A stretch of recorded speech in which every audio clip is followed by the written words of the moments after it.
你是不是每次聊到如何完成梦想的时候啊，就会想，哎呀，那我赚够了钱，我才要去完成我的梦想。又或者是说啊，等我退休了以后啊，有时间我就去完成我的梦想。那我想要请问一下，你什么时候才会有钱？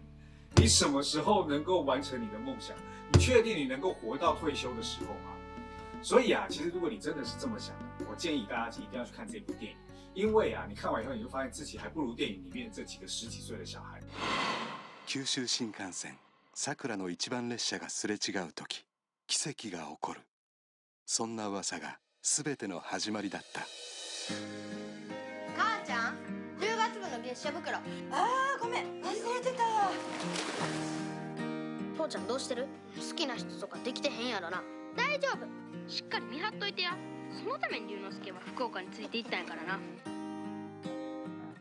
半年じゃろ。今頃恋しくなってるがお母さんが。当没钱没资源的时候啊，要怎么样去完成梦想？我想啊，这个是很多人心中的困惑。今天呢，我会从日本导演是枝裕和《奇迹》这部电影当中啊，带大家去挖掘这个问题的答案。我是刀神，一个善于在没有资源的时候创造资源的创业家。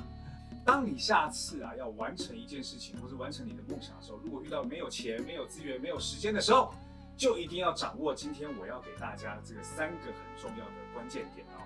第一个关键点是什么呢？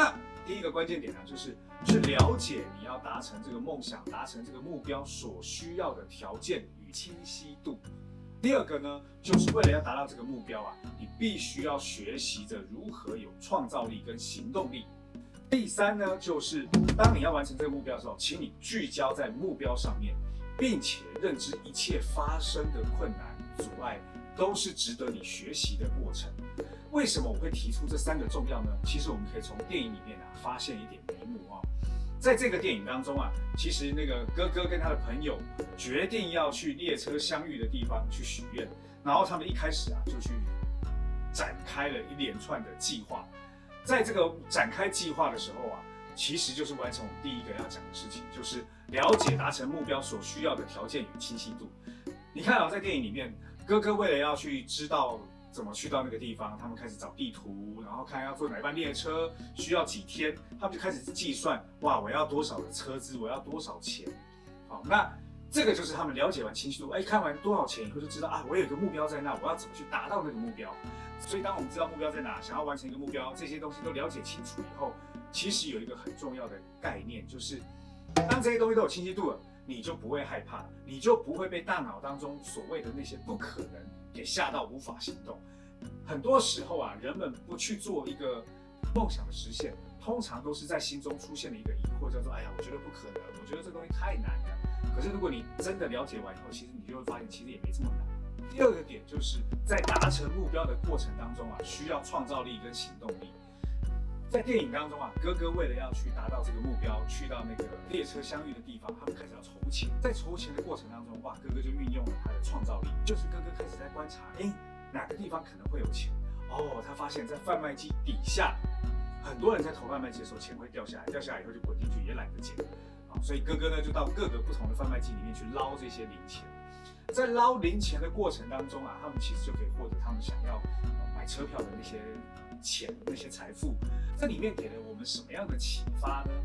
就是啊，其实往往孩子们很能够运用他们的想象力跟创造力去做这样的事情，反倒是大人，因为大人们认为财富的获得啊，都嘛是啊，我要工作才有赚到钱，他们就会失去了像孩子一样去观察哪里可能可以有钱的这个角度。好，那就算他们观察到贩卖机底下可能会有零钱，他们也会因为碍于面子，缺乏了这些行动力。可是对于孩子来说，根本就没有这些问题。发现了他的目标就在那里，那他就去做这样的事情。所以有时候我说，我们不读孩子的地方，就是在这个创造力跟行动力上。这些孩子啊，为了要达到他们的目标，他们就想办法啊，那我是不是可以卖掉我的玩具啊，或者卖掉什么样的东西？然后他们在卖掉玩具的时候啊，其实也遇到一些困难，就是因为在日本啊，如果你没有监护权的话，你不到法定年龄，你要卖掉东西的时候，可能要监护人来签字。那这个时候呢，他们就没有办法嘛，因为他们都是小孩子，所以当他们在卖掉这个玩具的时候啊，他们就尽量的多找几家，一定都会被拒绝。但是有一些老板可能愿意的时候，他们就是跟他谈判。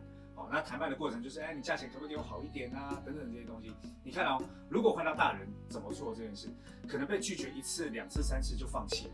可是对孩子，他们如果要达到目标，他们其实不太会放弃他们想要做这件事，毕竟他们能够创造的财富的方式是有限的。这也是我会讲到另外一个概念，就是当我们什么都没有的时候，我们才能够创造。但是大人就是因为脑中有一些既定的印象跟认知，所以他们要在创造的时候，也会在他们既定的印象里面去创造，就跟孩子最大差别就是自己先把自己限制住。所以呢，当我们知道我们需要多少钱、多少时间、多少关键资源以后，发挥我们的想象力跟创造力去做就对了。很多时候啊，我们都会用我们过去的经验、过去的能耐去判断我们能够做多少事情，其实都忘记了如何借力使力，创造资源跟创造价值。第3个点就是在聚焦在目标达成这件事情上，如果发生了一些阻碍，发生了很多问题，其实它都是我们值得去学习的过程，这也是我们必经的过程。你看一下，在电影当中这个哥哥被一家玩具店拒绝之后，想办法跑去第2家玩具店去卖玩具。第2家玩具店如果被拒绝，他就跑去第3家玩具店。第3家如果被拒绝，他去第4家。所以你会发现其实很多时候我们遇到挫折就会很沮丧，遇到困难就会退缩。可是如果换一个想法，这一切的阻碍都是为了要让我们去累积更好的经验，学习到成功的方法。那如果当我们都累积到了、学习到了，其实这一切的一切都会变得理所当然。更重要了，我们学到的这些经验跟学到的这些成功的方法，它就变成是你一个人很重要的 know how。现在我在市面上看到有很多在教 YouTube 的课程，或者在教各种不同的课程。这些课程其实都是告诉你一个知识点。可是告诉完你知识点以后，如果你没有亲身去做，你都会觉得，这些知识点我知道了，我一定可以得到很好的结果。可是其实真的不是这样。当你去做了以后，你才发现原来老师在讲的很多点，其实它有很多细节是你没有注意到的东西。所以我觉得学习知识，然后去试做，在试做的过程当中，有很多的经验累积，失败的经验累积，其实都是为了我们往更好的成功方向前进的一个重要关键。所以今天跟大家分享的这一部电影当中，这3个很重要的点，其实都是为了我们要完成一件事情，如果遇到没有钱、没有资源的时候，应该要去掌握的3个重点。第一个重点呢，就是了解达到目标的这些条件跟清晰度。第2个呢，就是为了达到目标，我们需要开始有很多的创造力跟行动力。第3个就是聚焦在这个目标当中，一切发生的困难都是值得我们学习的。好，如果我们大家都可以像这个电影当中这个10岁的孩子一样，勇敢并且具有想象力的去完成我们的梦想，那我相信有很多人都可以过上他们自己想要的生活。更重要的是，我们节目现在有一个种子共享计划，你只要订阅我们的频道前5000名，当这个频道开始收益之后的20%，我们会分利润给你，所以赶快去订阅我们的频道吧。那我们的节目下次见，拜拜。